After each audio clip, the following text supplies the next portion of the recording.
Assalamualaikum warahmatullahi wabarakatuh. Alhamdulillahilladzi anzala ala 'abdihil kitaba wa lam yaj'al lahu 'iwaja qayyiman liyunzira ba'san shadidan min ladunhu wa yubashshiral mu'minin alladzina ya'maluna as-salihati anna lahum ajran hasana. Asyhadu an la ilaha illallah wa asyhadu anna Muhammadar Rasulullah. Allahumma fasalli wa sallim wa barik ala nabiyyina wa habibina wa syafi'ina wa qaidina wa maulana Muhammadin sallallahu alaihi wasallam wa ala alihi wa sahbihi wa sallim. Ayuhan nas ittaqullaha faqad fazal muttaqun, ittaqullaha haqqa tuqatih wa la tamutunna illa wa antum muslimun. Sidang jemaah rahimakumullah, mari kita perbaharui dan senantiasa terus kita tingkatkan takwa kita kepada Allah, khususnya ketaatan kita dalam rasa takut dan cinta kepadanya. Tentu juga rasa takut kepada Allah dalam bentuk harap dan tawakal hanya kepadanya. Jangan sampai usai dari sholat Jumat iman kita masih seperti sebelumnya. Jangan sampai usai sholat Jumat mungkin karena tidur, ngantuk, tidak berjuang keras, membiarkan setan mempengaruhi diri sehingga keluar tidak ada manfaatnya. Akhirnya tidak ada makna sholat Jumat. Saya anjurkan untuk bersolat dulu kepada Nabi SAW di dalam hati masing-masing, supaya Jumat ini menjadi Jumat yang Allah berkahi dan mendapatkan banyak manfaat serta perubahan besar dalam hidup kita. Tema khutbah Jumat pada hari ini adalah Qaidah Jalilah al-Intifa bil Quran. Saya kutip dari Ibnu Qayyim al-Jauziyah tentang satu kaidah penting yang menjadi tema pada hari ini. Apa itu? Cara mengambil manfaat yang besar dari Al-Quran. Sedang jemaah rahimakumullah, seorang ahlul Quran berkata, kenapa Jibril menjadi Ruhul Amin, menjadi malaikat terpercaya. Ruhul Qudus menjadi malaikat yang suci, karena kepadanya wahyu diamanahkan. Al-Amin. Kenapa Nabi Muhammad SAW menjadi khairul bariyah, sebaik-baik manusia dari awal sampai akhirnya? Karena kepadanya Quran diturunkan. Kenapa kemudian Ramadan menjadi bulan suci di antara bulan-bulan yang lain? Karena kepadanya Al-Quran diturunkan.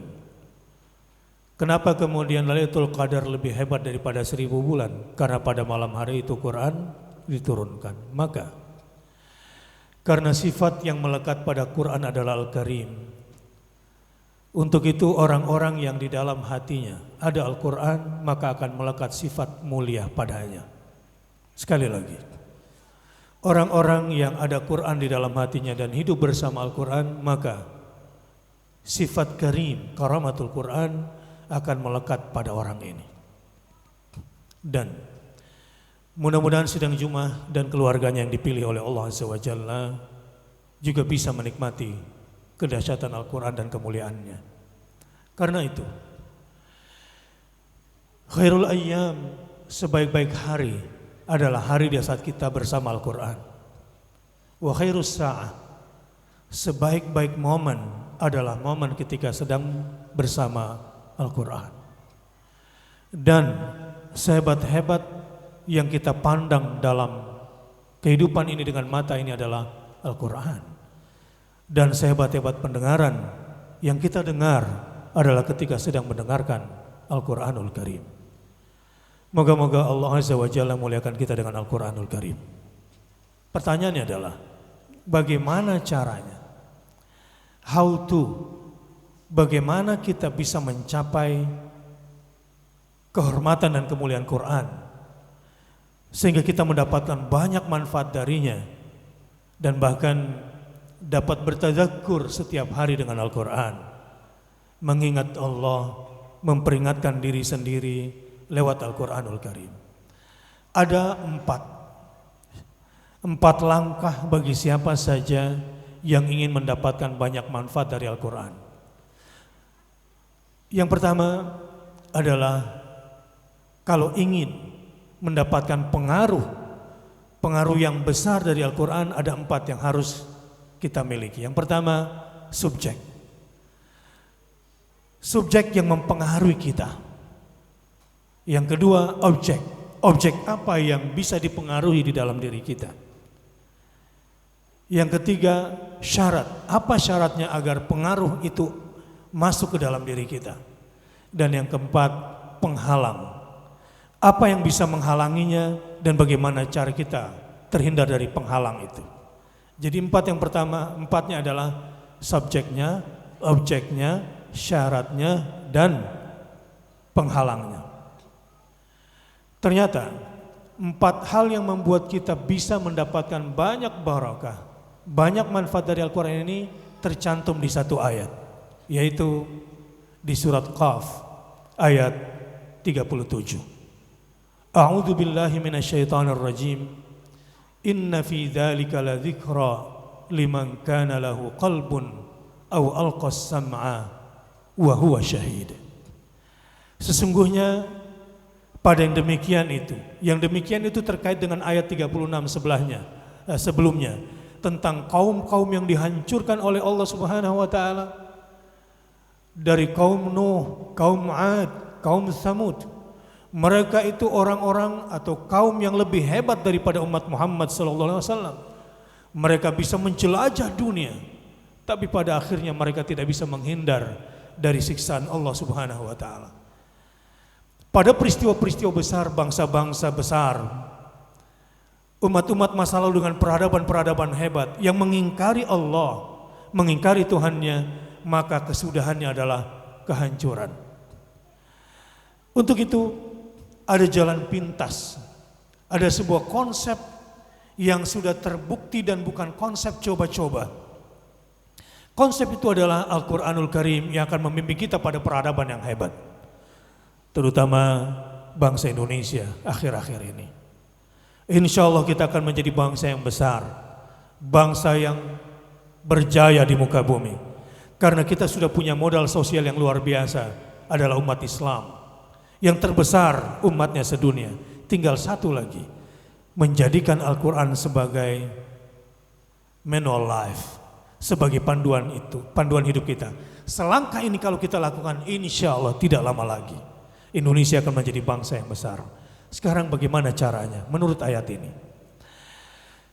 inna fi dzalika ladzikra, sesungguhnya di dalam Al-Quran ini ada peringatan. Liman kana lahu qalbun, bagi mereka yang punya kalbu yang hidup. Au alqas sam'a, atau memfokuskan pendengarannya kepada pesan-pesan Al-Quran. Wa huwa syahid, dan matanya, sekujur tubuhnya dalam kondisi sadar sesadar-sadarnya, tidak dalam keadaan lalai, bahwa apa yang Allah sampaikan di dalam Quran itu benar adanya.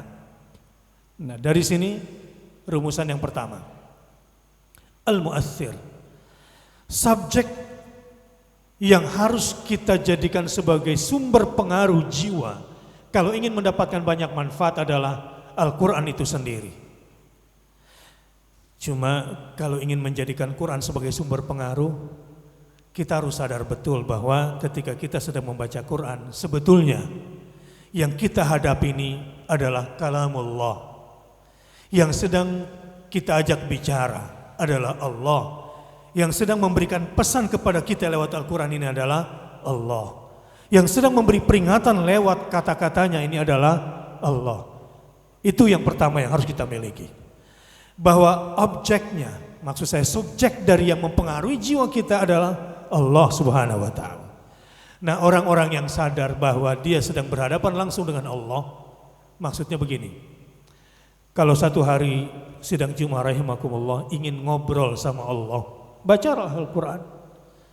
Ketika kita sedang membaca Al-Quran, pada saat itu sebetulnya kita sedang ngobrol, sedang berkomunikasi dengan Allah Subhanahu wa ta'ala. Tetapi dengan pola komunikasi yang terbimbing, dengan poin-poin komunikasi yang sangat-sangat memandu kehidupan kita.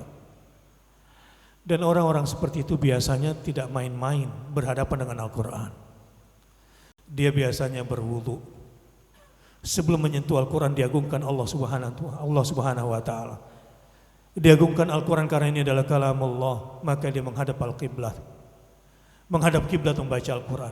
Bahkan duduknya pun bukan duduk sambil nongkrong seperti orang yang nongkrong biasa saja. Tidak, duduknya pun berhadapan dengan Quran, duduk ibadah. Duduk ibadah itu yang seperti apa? Seperti tahiyat awal atau tahiyat akhir cara duduknya. Lalu kemudian dia membaca ta'awudz, a'udzubillahi minasyaitonirrajim karena hukumnya wajib. Lalu kemudian membaca bismillahirrahmanirrahim sebelum membaca Al-Quran. Lalu setiap ayat di dalam Al-Quran diberikan haknya sebagaimana hukum-hukum tajwid dan tahsin yang berlaku. Dan orang ini biasanya tidak suka berlama-lama bersama Al-Quran dalam keadaan tidak faham. Dan biasanya setelah itu dia ambil kitab tafsir. Dan setelah itu hidupnya bersama Al-Quran. Itu tanda orang yang sudah memahami subjek yang mempengaruhi dirinya, yaitu Allah Subhanahu wa ta'ala dengan Al-Quran yang diturunkan lewat perantaraan Rasulnya Sallallahu Alaihi Wasallam. Ini yang pertama, subjeknya. Objeknya, kalau Quran ingin berpengaruh di dalam hati kita, sadari betul bahwa yang dipengaruhi adalah hati, bukan lisan, bukan tenggorokan, bahkan bukan otak semata-mata. Iya, membaca Quran itu harus menghadirkan qalbu. Liman kana lahu qalbun, objeknya qalbu. Qalbu yang bagaimana? Bukan qalbu yang sekarat, bukan qalbu yang sakit, bukan qalbu yang lalai, bukan qalbu yang pendosa, tapi al-qalbul hayyu, qalbu yang hidup. Jadi setiap orang punya qalbu, tapi tidak setiap orang mampu menerima pengaruh Al-Quran karena mungkin hatinya dalam keadaan lalai. Innahu la Qur'anun karim. Ini adalah Quran yang mulia. Liyunzira man kana hayya. In huwa illa dzikrun wa Qur'anun mubin. Liyunzira man kana hayya. Peringatan Al-Quran itu hanya bisa sampai, kalau bahasa anak sekarang barangkali hanya connect, hanya bisa nyambung di dalam kalbu yang hidup itu. Kalbu yang sadar betul bahwa dia sedang dalam keadaan berhadap-hadapan dengan Allah, dengan kalam Allah.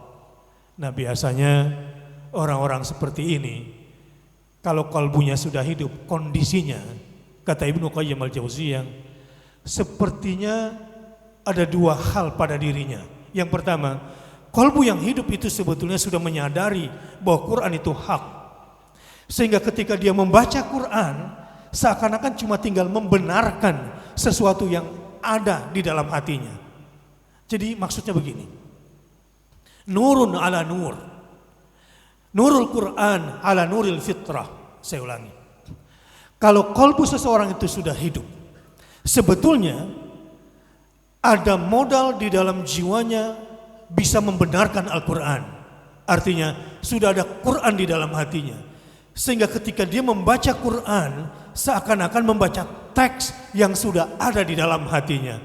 Nurul Quran ala nuril fitrah. Nurun ala nur. Jadi digambarkan di dalam Al-Quran bahwa alladzina utul ilma, orang-orang yang sudah diberikan kepada mereka ilmu, mengetahui dan sudah tahu huwal haq, bahwa Al-Quran ini adalah hak yang diturunkan oleh Tuhannya. Jadi maksudnya adalah bahwa kalau qalbu itu sudah hidup dengan Al-Quran, sudah hidup dengan Asmaul Husna, sebetulnya orang ini sudah punya Quran di dalam hatinya. Jadi gambarannya gampangnya barangkali begini, kalau ada seorang hafiz Quran membaca Quran, sebetulnya dia sedang membaca dua teks. Teks yang pertama adalah yang sudah terpotret dalam bentuk image di dalam hatinya, dan yang kedua teks Quran yang sedang dia baca dalam bentuk mushaf itu. Nurul Quran yang pertama, cahaya Quran, wa nurul fitrah, dan cahaya fitrah yang sudah menerima kebenaran Al-Quran. Ini sudah semakin kuat pengaruhnya. Tapi tidak semua pembaca Quran punya ilmu dan kemampuan seperti itu. Karenanya bagi kita yang tidak sampai pada level itu, al-qasamah, harus fokus pendengarannya terhadap apa yang dia baca. Jadi jangan sampai mulut kita membaca Quran tapi pendengaran kita kemana-mana. Al-qasamah, yakni al-isgha. Kita betul-betul memusatkan perhatian pendengaran kita, dan ingat, mata bisa melihat objek ratusan warna, ratusan jenis, ratusan bentuk dalam sesaat, tetapi telinga tidak bisa. Telinga itu hanya bisa mendengar satu persatu. Misalnya Anda sedang mendengarkan satu musik misalnya, nggak mungkin Anda bisa mendengar satu persatunya kalau Anda nggak fokuskan. Paling hanya Anda bisa mendengarkan misalnya ini suara jenis X, ini suara jenis Y dalam nada-nadanya. Tetapi ini suara apa di setiap alat masing-masing tidak bisa kecuali dengan fokus, karena kelemahan telinga tidak bisa mendengarkan semua suara fokus dalam satu waktu. Karenanya untuk bisa menerima pengaruh Al-Quran, kita harus benar-benar mendengarkan apa yang kita baca. Maka sekalipun membaca Qur'annya dengan suara lirih rendah, tidak perlu keras-keras, tapi minimal bisa kita dengar dengan telinga kita sendiri. Karena pengaruhnya akan semakin kuat ke dalam hati. Nah, bagi yang tidak sampai pada level qalbul hayy, qalbu yang hidup, maka dia harus didukung dengan yang ketiga. Syaratnya apa itu? Setelah subjek adalah Al-Quran, objek adalah qalbu yang hidup, yang ketiga adalah syaratnya. Apa itu syaratnya? Pendengarannya harus fokus. Nah, yang keempat adalah penghalangnya. Apa yang membuat kita bisa terhalang dari Al-Quran adalah kalau tidak wahuwa syahid. Kalau kalbu kita tidak sampai pada tingkatan syahid, sebagaimana mata kita bisa melihat ayat, harusnya ainul basirah, kalbu kita juga bisa membenarkan kebenaran ayat ini. Wa huwa syahid, ulama yang menafsirkannya adalah dalam keadaan kondisi al-wa'yu, kondisi sadar, tidak dalam kondisi lalai. Ini artinya kalau kita sudah dalam kondisi sadar, sedang berhadapan dengan Al-Quran, sedang berhadapan dengan ayat, ketika tidak faham baca terjemahannya, maka Anda sudah terhalang dari yang bisa membuat Anda gagal mendapatkan manfaat Al-Quranul Karim. Sidang Jumat, sebagai poin penting yang ingin saya sampaikan, tidak ada narasi yang paling hebat kecuali narasi Al-Quran. Dan saya ingin anjurkan kepada semua tim dakwah dimanapun berada, untuk konteks Indonesia, jihad yang paling besar, jihad yang paling hebat yang harus kita lakukan adalah wajahidhum bihi jihadan kabira. Dan berjihadlah melawan orang-orang yang mengingkari Allah, mengingkari Al-Quran, mengingkari kebenaran. Berjihadlah dengan Al-Quranul Karim melawan mereka. Bukan jihad dengan pedang di ayat ini, bukan jihad dengan senjata dalam konteks ini. Maka barang siapa yang ingin matinya mati syahid, hidup sebagai mujahid, maka jihadan kabiran, jihad paling besar yang harus kita lakukan saat ini adalah jihad membaca Al-Quran, mengamalkannya sampai dengan semua resikonya setelah menghayatinya, lalu kemudian berargumen dengan Al-Quran. Kita rontokkan kekuatan-kekuatan kufur dengan kekuatan narasi Al-Quran. Ini jihadan kabiran. Dan barang siapa yang hari ini mengambil sikap hidup seperti itu bersama Al-Quran, insya Allah matinya mati syahid. Dan insya Allah Indonesia yang saya katakan selangkah lagi akan menjadi bangsa yang besar. Umatnya sudah punya modal sosial Islam yang besar, tinggal ilmu dari Al-Quranul Karim. Tentu pelajari juga ilmu-ilmu pendukung lainnya seperti As-Sunnah, Ulumul Quran, fikih, bahkan sains dan teknologi, psikologi, dan ilmu-ilmu umum lainnya, supaya kita bisa benar dalam mengimplementasikan Al-Quranul Karim. Barakallahu li wa lakum fil Qur'anil Karim wa nafa'ani wa iyyakum bima fihi minal ayati wa dzikril hakim wa taqabbala minni wa minkum tilawatahu innahu huwal ghafurur rahim. Alhamdulillahil karimir rahman, 'allamal Qur'an, khalaqal insan, 'allamahul bayan. Asyhadu an la ilaha illallah wa asyhadu anna Muhammadar Rasulullah. Allahumma shalli ala Muhammad wa ala ali Muhammad. Kesimpulan khutbah pertama, ada 4 cara bagaimana mendapatkan banyak manfaat dari Al-Quran. Yang pertama, rasakan bahwa subjeknya atau yang mempengaruhi kita adalah Al-Quran, dan Al-Quran adalah kalamullah yang diturunkan lewat Rasulullah SAW. Yang kedua, agar subjek ini berpengaruh, maka objeknya adalah qalbu kita harus hidup. Tapi syaratnya adalah pendengaran kita harus fokus dan tunduk kepada pesan-pesan Al-Quran. Dan yang keempat, kita terbebas dari penghalang. Dengan cara bagaimana? Wa huwa syahid, kita dalam kondisi sadar sepenuhnya, tidak dalam kondisi lalai ketika berhadapan dengan Al-Quranul Karim. Untuk bisa seperti itu, maka adab-adab berinteraksi dengan Al-Quran harus dijalani. Innallaha wa malaikatahu yusalluna 'alan nabi ya ayyuhalladzina amanu sallu 'alaihi wa sallimu taslima. Mari bersalat kepada Nabi sallallahu alaihi wasallam. Allahumma salli ala Sayyidina Muhammad wa ala ali Sayyidina Muhammad. Dan jangan lupa kepada para sahabat Nabi, Abu Bakar, Umar, Utsman, dan Ali. Para sahabat yang mudah-mudahan diridhai Allah Subhanahu wa taala, walat tabi'in wa tabi'it tabi'in lahum bi ihsanin ila yaumiddin. Warhamna ma'hum bi rahmatika ya arhamar rahimin.